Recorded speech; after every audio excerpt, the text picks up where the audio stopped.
पाकिस्तान में ऐसे बेशुमार अदाकार आए गए, लेकिन जो मकाम सूफीज़म से मुंसलिक और फोक गायकी को हासिल हुआ वो शायद ही किसी के हिस्से में आया हो। इस हवाले से एक बड़ा नाम अताउल्लाह खान ईसा खिलवी का आता है, जो आजकल चलने फिरने से कासिर हो चुके एक ऐसा गायक जिसने करोड़ों दिलों को झूमने पर मजबूर किया, आज अपना आखिरी वक्त गुजार रहा है। अताउल्लाह खान ईसा खिलवी, जिन्हें पूरी दुनिया में सफीर दर्द और लाला के नाम से पुकारा जाता है, उनकी सेहत और उनके कदमों की जुम्बिश के हवाले से गर्दिश करती खबरें दर हकीकत उनकी बरसों पर मुहित तिब्बी जिदोजहद और रीढ़ की हड्डी की तकलीफ दे बीमारी का नतीजा है। इस अफसोसनाक सूरत हाल का बाकायदा आगाज अप्रैल 2019 में हुआ, जब उनकी कमर और मोहरों की तकलीफ इस कदर बढ़ गई कि उन्हें हंगामी तौर पर लाहौर के निजी अस्पताल में मुंतकिल करना पड़ा। डॉक्टर्स के मुताबिक उनकी रीढ़ की हड्डी में शदीद दबाव पैदा हो चुका था, जिसकी वजह से उनके लिए सीधा खड़ा होना या सहारे के बगैर चंद कदम चलना भी एक कठिन मरहला बन गया था। खुद लाला ने एक इंटरव्यू में एतराफ किया था कि जब वो सदारती अवार्ड वसूल करने गए तो उनकी हालत इतनी गैर थी कि वो बमुश्किल स्टेज तक पहुंच पाए और वहां खड़े होना उनके लिए एक इम्तिहान से कम ना था,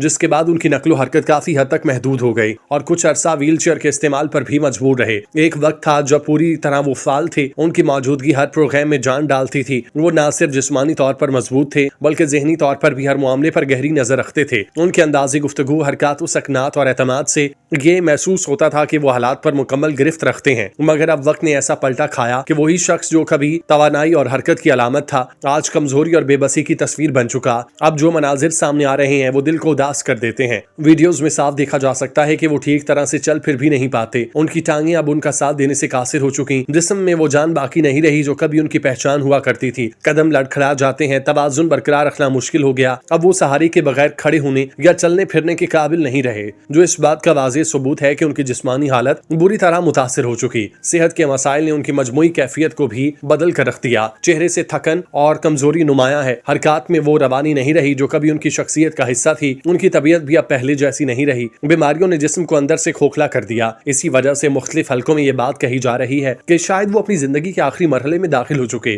गोल दायरे में खड़े होकर उनके बारे में कयास सराहियां की जा रही हैं। ये कहा जा रहा है कि शायद ये उनका आखिरी वक्त है। हकीकत यह है कि जो इंसान कभी मुकम्मल तौर पर मुतहरिक और तवाना था, आज वो वक्त के हाथों बेहद कमजोर हो चुका। जिंदगी की ये तस्वीर हमें ये एहसास दिलाती है कि ताकत, शोहरत और इख्तियार सभी आर्जी है। वक्त जब पलटा खाता है तो किसी को नहीं बख्शता और इंसान को इस हाल में ले आता है कि जहां वो खुद अपनी जिंदगी के लिए मोहताज हो जाता है। उनकी सेहत के हवाले से तशवीश में उस वक्त मजीद इजाफा हुआ जब रीढ़ की हड्डी के साथ साथ उन्हें पित्ते के शदीद दर्द का सामना करना पड़ा, जिसके लिए अक्टूबर 2019 में उनका ऑपरेशन किया गया। उनके पै दर पै ऑपरेशन और बढ़ती हुई उम्र ने उनकी जिस्मानी सकत को इस तरह मुतासिर किया कि सोशल मीडिया पर उनके मुकम्मल तौर पर चलने फिरने से माजूर होने और यहाँ तक कि उनके इंतकाल की झूठी खबरें बारहा फैलाई गईं। ताहम अताउल्लाह ने हमेशा अपनी हिम्मत और मदाहों की दुआओं से इन अफवाहों को शिकस्त दी और बारहा अस्पताल या घर से अपने वीडियो पैगाम जारी करके ये पैगाम दिया कि वह भी जिंदा हैं और अगरचे उनकी चाल में वो पहली से रवानी नहीं रही, लेकिन वो अल्लाह के फजल से बिल्कुल माजूर नहीं हुए। दिसंबर 2025 और जनवरी 2026 के हालिया वीडियो पैगामात में भी वो अपने मद्दाहों को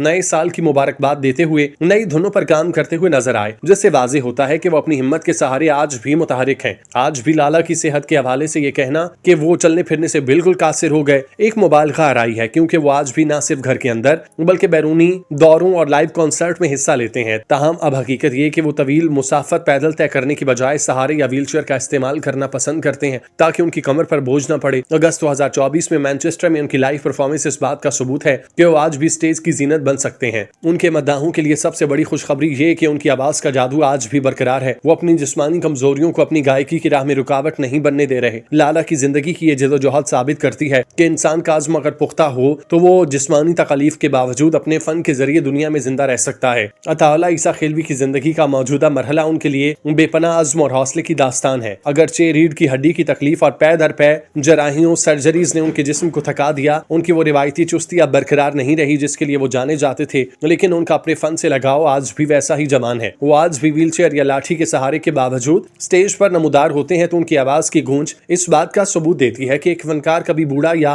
माजूर नहीं होता। उनकी अलालत के हवाले से फैलने वाली अफवाहें दरअसल उनकी आलमी शोहरत का वो पहलू है जहां मद्दा उनकी मामूली सी तकलीफ पर तरफ उठते हैं। लाला का सफर हमें सिखाता है कि जिस्मानी कमजोरियां इंसान को महदूद तो कर सकती हैं, लेकिन अगर इरादा पुख्ता हो तो इंसान अपनी आवाज और हुनर के जरिए लाखों दिलों में हमेशा धड़कता है। अताउल्लाह ईसा खिलवी से कौन वाकिफ नहीं। उनकी जिंदगी एक तवील दास्ताने अजीमत है जिसकी जड़ें मियां वाली की मट्टी में पैवस्त हैं, जहां 19 अगस्त 1951 को पैदा होने वाले इस फनकार ने उस वक्त मौसीकी कालम बुलंद किया जब उनके खानदान में उसे ऐब समझा जाता था। उनका फन सफर महज गायकी तक महदूद मौजूद नहीं बल्कि सकाफती इनकलाब था जिसने सराइकी लोक मौसीकी को बैनुल अक़वामी सतह पर शनाख्त दिलाई। उन्होंने अब तक 500 से ज्यादा ऑडियो एल्बम्स रिकॉर्ड कराए जो मौसीकी की तारीख में एक नाकाबिल तस्खीर अदद मालूम होता है और इसी बिना पर 1994 में Guinness book of world record ने उन्हें दुनिया के सबसे ज्यादा एल्बम्स जारी करने वाले फनकार के तौर पर तस्लीम किया। उनकी आवाज में मौजूद फितरी सोज और दर्द ने उन्हें अमाम का गुलकार बनाया और उनकी गीत जैसे कमीज तेरी काली, इधर जिंदगी का जनाजा उठेगा और अच्छा सिला दिया तूने मेरे प्यार का न सिर्फ पाकिस्तान बल्कि सरहद पार भारत और वस्ती एशियाई ममालिक में भी जुबान ज़द-ए-आम हुए। उनकी मकबूलियत का ये आलम है कि उन्हें पाकिस्तान में ट्रक ड्राइवर का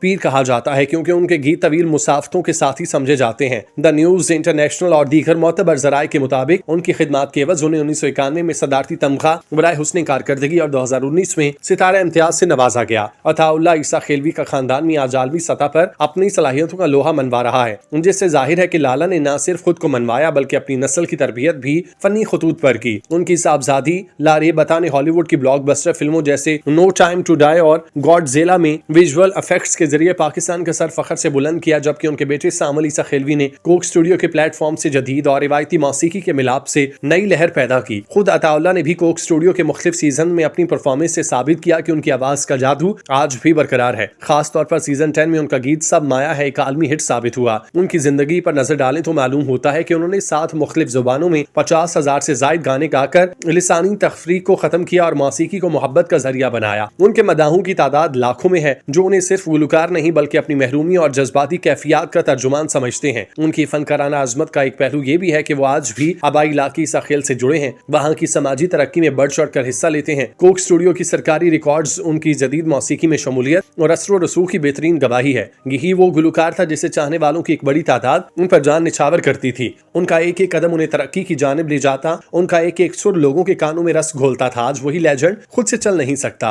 इसे कहा जाता है खुदा का फैसला। वो अगर किसी को खास तौर पर कुव्वत अता करता है तो वही कुव्वत उसके हाथ से निकाल भी लेता है। शायद यही निजाम जिंदगी है। हम दुआ गो हैं कि मालिक इस लेजेंडरी गुलकार को सेहतयाब करे, उनका साया पाकिस्तानी मौसीकी पर कायम रहे। आमीन।